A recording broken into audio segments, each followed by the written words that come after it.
Chameleon's Journey is a grief camp for children and teens that is led by VIA Health Partners staff and volunteers. In this video hosted by Dan Kirkpatrick, Director of Grief Resources and Education, Walt Winley and Dan Morris will tell us more about this special camp. Um, Walt Winley, you're the director of the camp, and Dan Morris, you're the assistant director, I believe, of the camp. That's correct. And maybe just tell us a little bit about yourselves and tell us about what VIA Health Partners provides and what's your role. So, as you said, my name is Walt Winley. I'm the Senior Director of Spiritual Care and Grief Services here at VIA Health Partners. And what that basically translates to mean is I oversee our chaplains and grief counselors who work out in the field. VIA Health Partners was originally founded. It's gone through several name transitions over the years, most recently known as Hospice and Palliative Care Charlotte. We were headquartered kind of in the Charlotte area. We now serve about 38 counties in North Carolina and South Carolina.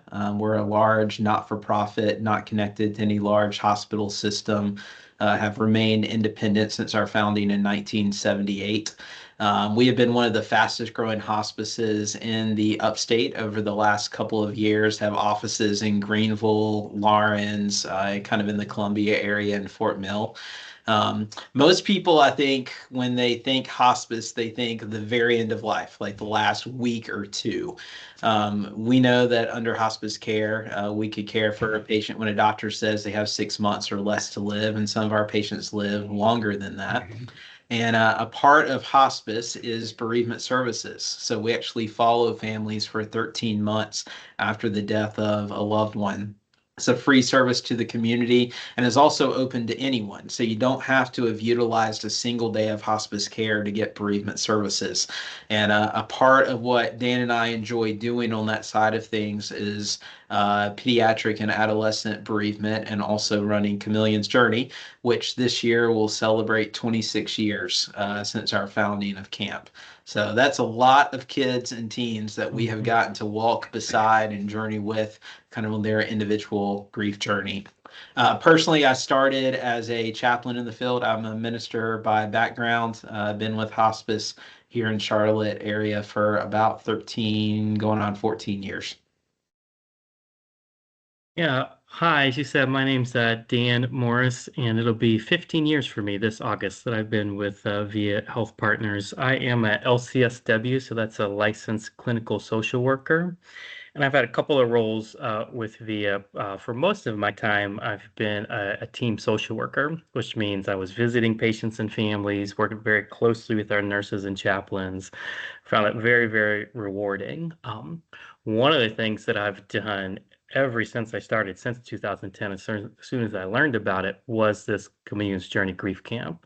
We pull from all of our staff. So I've been going every year since 2010, and very, very passionate about it. So just in the past couple of years, I made the switch over to that bereavement side that Walt was talking about. So now my role, still as an LCSW, is more directly on after the death and grief counseling, with specializing in kids and teenagers. How do we cope with these tremendous losses that are often a mom or a dad, can be other losses, but and we also take some are connected to our hospice, some are from the community, but kind of shifted from being a team social worker and also one of the small group counselors at camp for years to more helping Walter run the camp overall. Thank you. Yeah, That's amazing. I'm really grateful to learn more about your role in the hospice program, but also with the grief camp. What is a grief camp? So when you hear that phrase, you probably don't think those two words go together necessarily, right? Like, I don't think of camp like summer camp and grief as like this perfect marriage, but it's really about creating a sense of community. If we look at the studies that have been done over the last couple of years, we know that 1 in 12 kids under the age of 18 will face a parental or sibling loss. We know that those numbers continue to rise. We know that about 1,200 kids in America are losing a parent daily. That's a significant number of folks under the age of 18 who are looking for some kind of help along the way. Um, we believe that it is fundamentally important that you have the ability to grieve among your peers. And I'll talk a little bit about my personal story later, but I think when you're 12, 14 years old, a lot of times you're lacking the language of what does this mean and how do I speak what I feel? How do I make that connection? And then when I do, how do I work that out within my peer group where I feel like I'm suddenly different from everyone else? It's like I'm in a different club now. How do I become an insider again? Camp creates that atmosphere where everyone belongs because they've had a loss. And when we form that connection, it gives them the ability to share and to mourn and to grow and to challenge each other among their peer group while doing kind of the heavy lifting through things like music therapy and group talk therapy, while also enjoying all the fun elements that we like to think about when we think about camp. So it's about combining, hey, I'm a kid and I can still be a kid and I can still laugh and that's okay. While I can also have those powerful moments of shedding my tears and mourning through what I know to be a significant loss in my life. Anything to add to that, Dan? Yeah, just picking up on what Walt said, it can be hard to describe as a worker and volunteer. You say, I'm working at this grief camp. Of course, you hear, that must be so sad.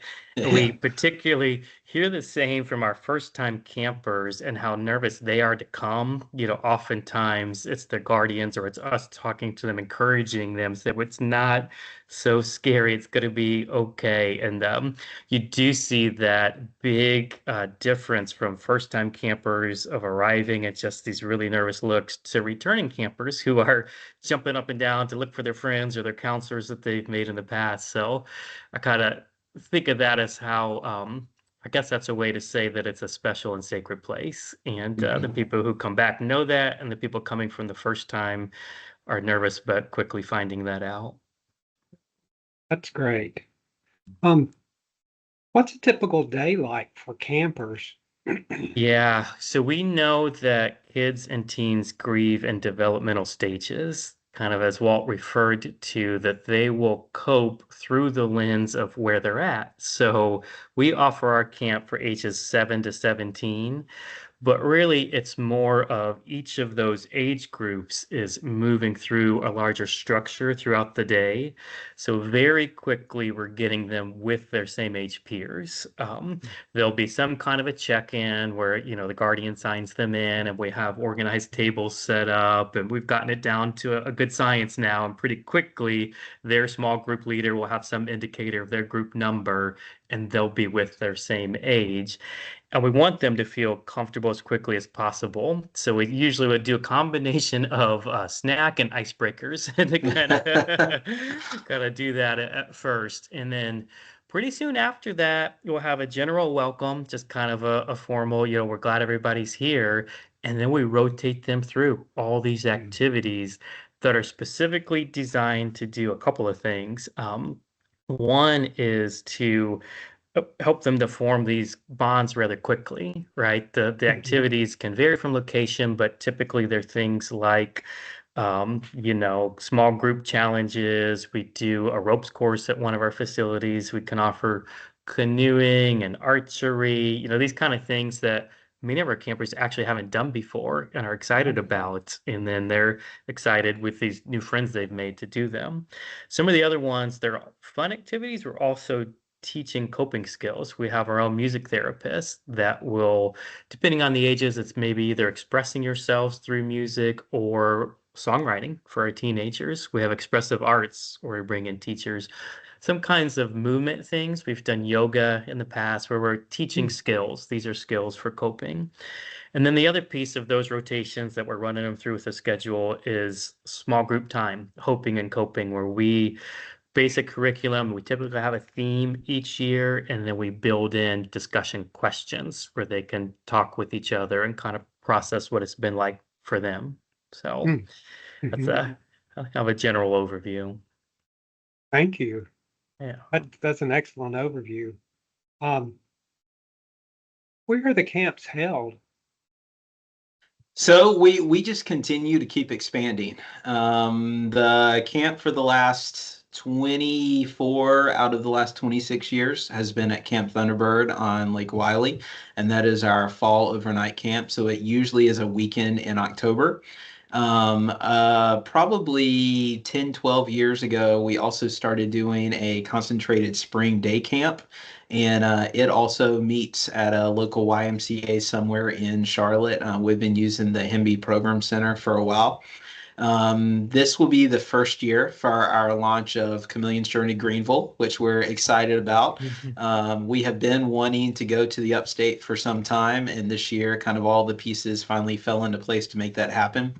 Dan and I did a pretty exhaustive search in Greenville of what would really meet our needs, would provide the activities that our campers we know want, but also give us the privacy that we think is important in allowing the campers to feel safe and build those bonds and sharing.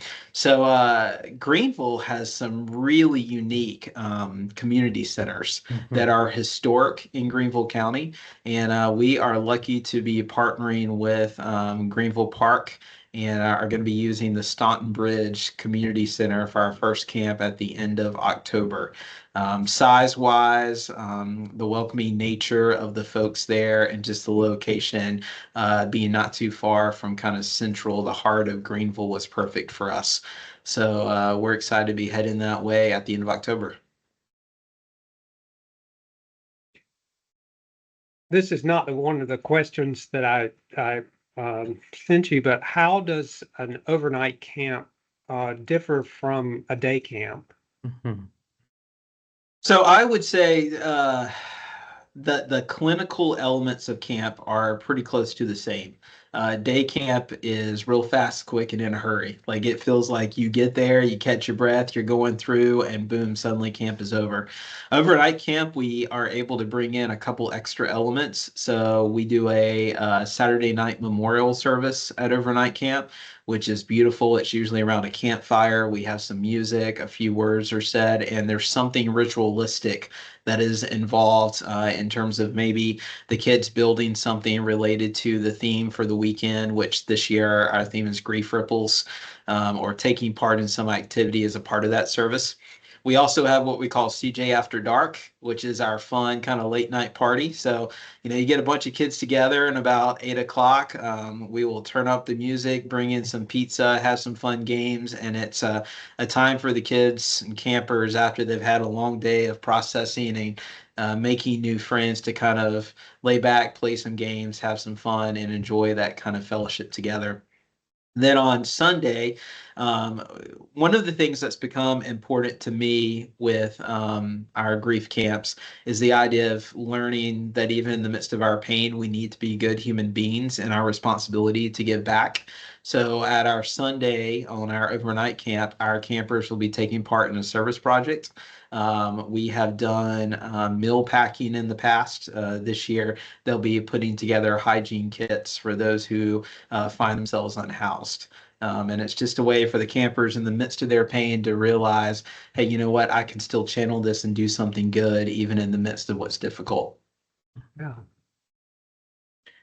Yeah, I'll just add that, our day camps can serve kind of as a springboard to overnight camp for when you have, those kids or teens and the guardians who feel like an overnight is a big commitment, which we recognize. Many of them, it may be the first time they've stayed away since they've had this major loss. So we can offer this as a little bit of a smaller commitment, right? You have a drop off in the morning, we do a lunch and pick up by late afternoon. And another key piece to tie in with that, and it's been a growing piece of our camps, we do an adult group while the campers are going. Now, it doesn't run the full time that the campers are there because we're with them longer, but like at our day camp for a couple hours in the morning, they'll be able to talk about what it's been like for them to now be a parent or guardian and be grieving themselves. So I would say both for the campers and the adults, it can be like, here's a taste of it. We also have the overnight piece. Mm-hmm. And I Well, thank you. cannot, I'm sorry, Dan, I cannot believe Dan and I forgot to mention this, and I would be remiss without saying this. One of our campers' new favorite parts of camp are our therapy animals. I've been thinking about So them. yeah, we have partnered with several pet therapy groups, and we now bring out dogs to our overnight, and dogs will also be at our Greenville day camp.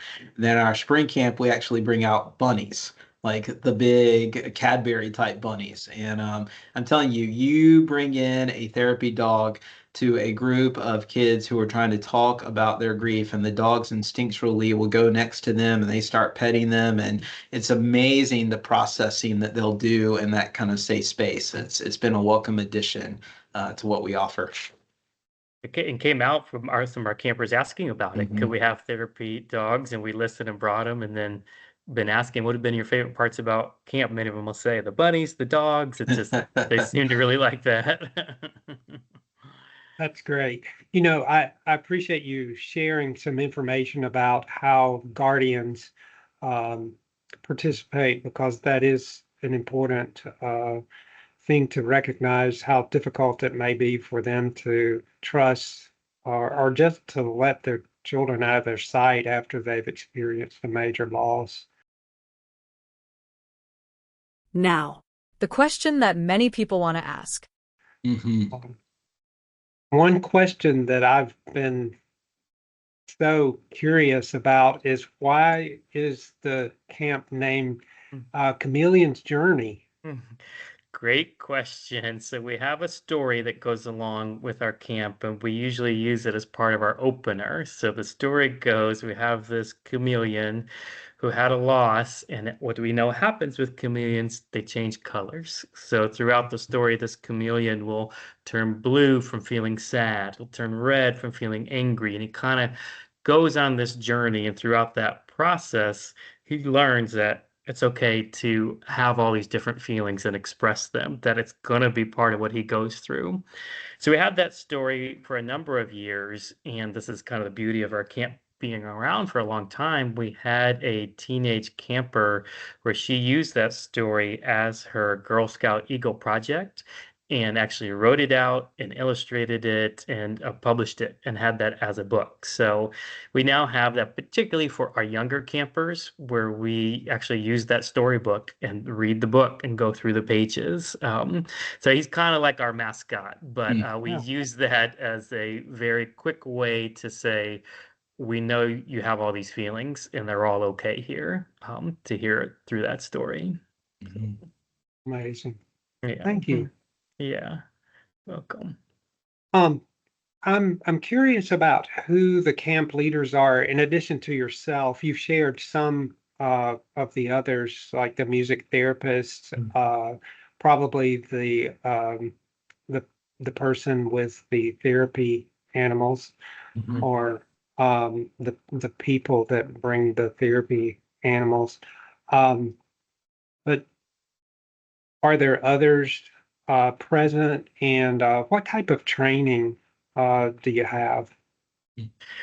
So we have a huge crew. It definitely takes a village to pull these camps off, and it's a combination. Like you said, some are very specific, where these are their talents and they're coming in to share. The bulk of our volunteers usually have one or two roles. Either they're one of those small group leaders, as I described, where they have an age group of kids and they're going through all those activities and leading the discussions with the kids. And they spend, whether it's a day camp or overnight, the entire time with those kids. So it's kind of like those kids know these are my counselors, these are my leaders. And then our other group, we affectionately call the All Abouts. That's our behind the scenes crew. They're running coolers of drinks. They're setting up Walt referred to that memorial thing. They're doing the campfire, getting the candles ready, mics for amp, all that stuff. So the background varies. I will say what we do as a strong push for each of those small groups is that is a clinical person. It's either a social worker, a chaplain, somebody who by nature of their profession has had the training. Um, VIA is known for our strong volunteer department. So we work closely with our volunteer department. For anybody outside of VIA, they do the whole background checks. They run them through our volunteer background, and then specific to camp, Walt and I will run a couple of trainings where we have a manual of here's an overview of dynamics of grieving kids and teens. Here's the schedule. Here's why we do what we do. We call it kind of your camp Bible. So we run through that through our couple of trainings. And one of the things we are benefiting from greatly, especially more recently, is the quality of our volunteers. From being in these communities for so long, we've had school social workers, private counselors, child life specialists from hospitals come and work at our camp solely because we've heard about this for years. We have kids we've worked with who go, we refer kids, we want to see it on our own through being there, and we'll know that much more to talk about it. So that's been a very cool piece. Yeah. Thank you. Yeah. And I would just add, I would imagine that if I were a parent who had lost a spouse or someone, I have a lot of fears and worries about sending my kid off, especially if this is the first time since that loss. And we are committed to going above and beyond from a safety perspective, from a background perspective, from a clinical perspective of maintaining the integrity of safety and quality in our volunteer staff. And we have been just incredibly fortunate, not only to have a highly trained staff and a highly licensed staff, but to reflect the diversity of the campers that we receive from different cultural backgrounds, from different spiritual, religious backgrounds. We have a little bit of it all. And to also have a large berth of volunteers who this is not their first or second year of volunteering at camp, but they've been here 10, 15 years. We often hear it described that they come one time and they find that it so fills their bucket that this is the thing that no matter what else happens in their year is going to continually be on their calendar because of how meaningful it is and how much they grow and learn and change because of what they see in the campers.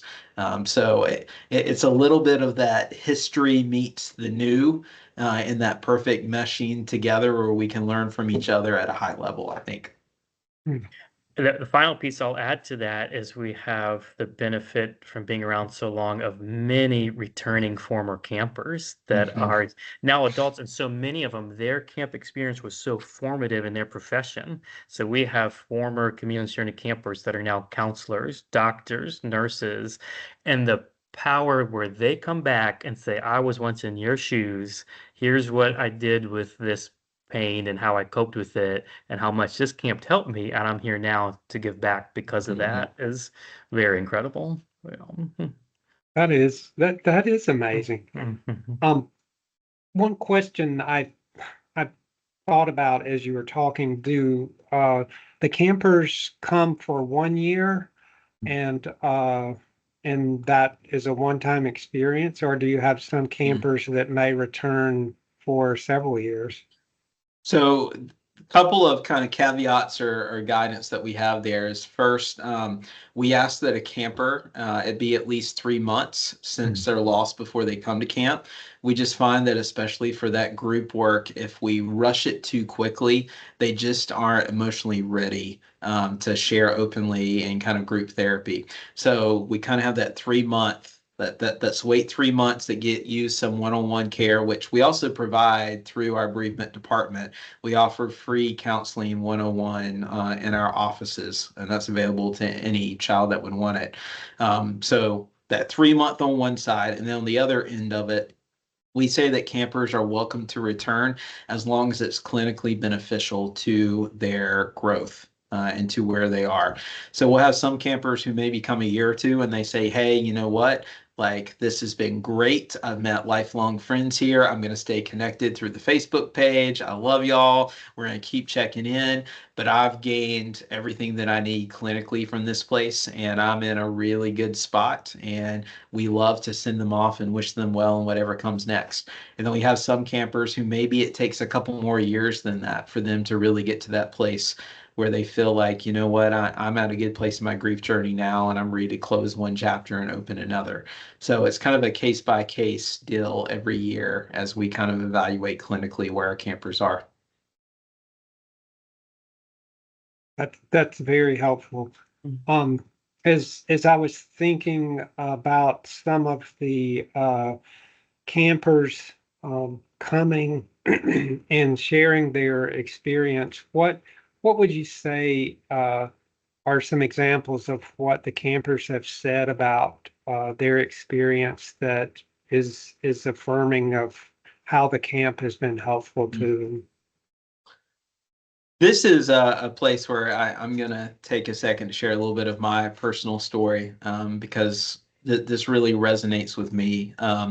When I was 16 years old, I lost my dad to a insect sting, anaphylactic shock. He was in a coma for about 2 weeks before he passed away.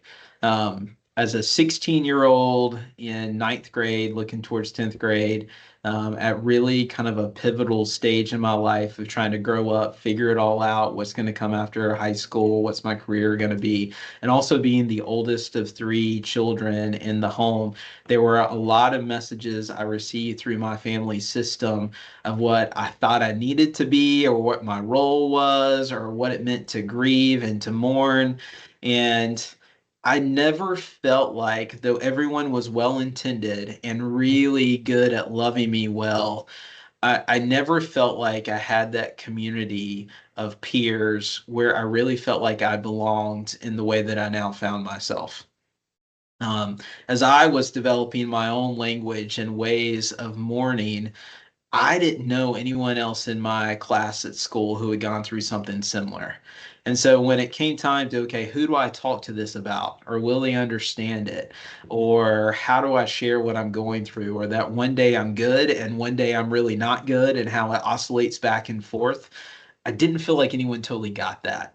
And I love that at camp we are creating that environment. And what I hear time and time again is campers say, oh my gosh, it is so good to be able to sit in a group and know that I'm not alone, to know that I'm not isolated, to know that I'm part of a community that gets it, that understands it, that lets me be me in whatever individual way I need to be in processing my grief, while loving me through it and not telling me that you have to do it one particular way, or that you can't do this, or you shouldn't feel this.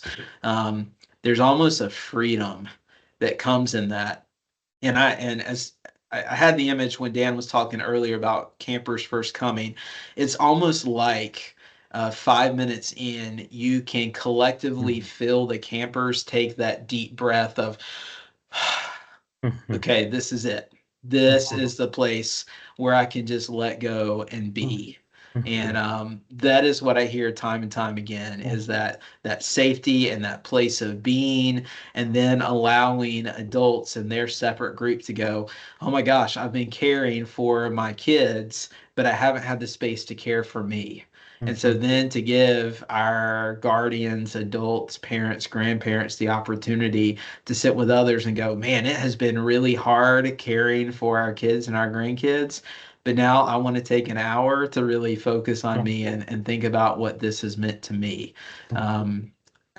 Freedom may be an odd choice of words to use related to grief, but I feel like we give permission to be. And that's just something that resonates and that I hear over and over again every year.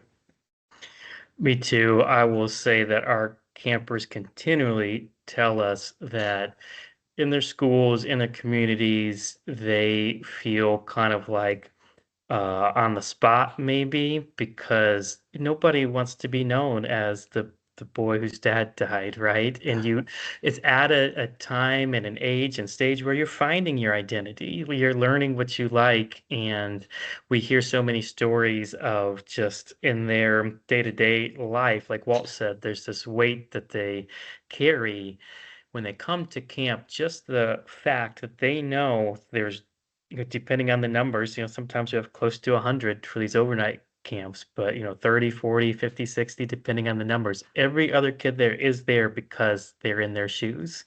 Does not to mean they know exactly how they're feeling, but there are a lot of similarities and they've had to navigate a lot of the same things.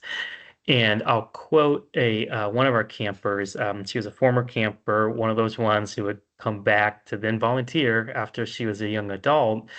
And she will tell you she made her absolute best friend through camp, and these two are like sisters. They met in one of those small groups at camp as teenagers, moved on through young adulthood. They're both young mothers now, and they say, "Yep, we are still best friends." And they come back to help lead those small groups. But she put it so simply and bluntly. She said something very bad happened, but something very good came out of it. And I can't think of a better way that we can say that is our intention of camp. That you had this bad thing happen. We can do something with that pain to help you heal, mostly through connecting. And that's the basis of all of our planning, is allow you to connect so that you know you're not alone. Thank you. Mhm. You all have given me such an excellent overview of the camp, and I can imagine that you have a lot of people that are curious about how to go to camp. How do people learn more about the camp and apply for attendance? Great question. We have a robust website now, which is designed to be your first entry of, it's got pictures and slideshows and testimonials, a lot of what we've been talking about, a day in the life of camp. So you spend time on that website and you can get more information. And then it also has the link to register. And that starts with a basic form of here's my information, I'm interested. And then from our office, then they will be contacted and sent a more thorough application where they're filling in the dynamics of their loss and all those kind of things. So it all starts through our website, both getting more information and registering, which is communionsjourney.org. And Dan and I sort through each of those applications individually. We reach out if we need more information. We kind of use a careful screening process just because, again, we know the vulnerable nature of the campers that we have coming to us. We want to make sure they're appropriate. It is kind of a rolling application process of sorts, but there is an opening registration day for each camp. So our fall overnight camp registration will open, I believe it is Monday, August 4th. So at 8 a.m. that Monday, it will open up on the website and campers can start applying at that point. And then for our fall day camp in Greenville, I believe it will be Monday, September 8th. So it kind of gives folks about a 6 or 7 week window to register for each camp. And probably one of the most important things in here that we have not mentioned is that camp is completely free of charge. There is never a single penny that is charged to a family, no matter how many children you may have come to be a part of camp. Via Health Partners, formerly Hospice Palliative Care Charlotte region, when it kind of birthed this camp, it was an idea of this is a way for us to give back to the community. This is a way for us to serve where there is definitely a recognized need. And so thanks to Via Health Partners, thanks to generous donors in the community, to Rotary clubs, to junior leagues, to folks who said, hey, we're going to do a fundraiser in our home and we're going to have a Mexican dinner on Cinco de Mayo and we're going to give you the money that people give to us to buy an art project, whatever. It's thanks to the generosity of people who recognize the importance of what we do that has allowed us to create an endowment to pay for camp moving forward. So, for example, fall overnight camp cost about $500 a camper. So that's a pretty significant cost savings that we're happily able to pass down to our guardians. I really thank you both so much for taking time to share all of the information you have about Chameleon's journey. And I will share the website information whenever I put this on the McAfee website so that people can access that. It's an amazing website. You've done a great job, and I did read some of your story, Walt, and really appreciate you sharing that in person because it connects so much with what you both are doing um, in your work in hospice and specifically in spiritual care and bereavement care of all the people that you serve at Via Health Partners. So thank you.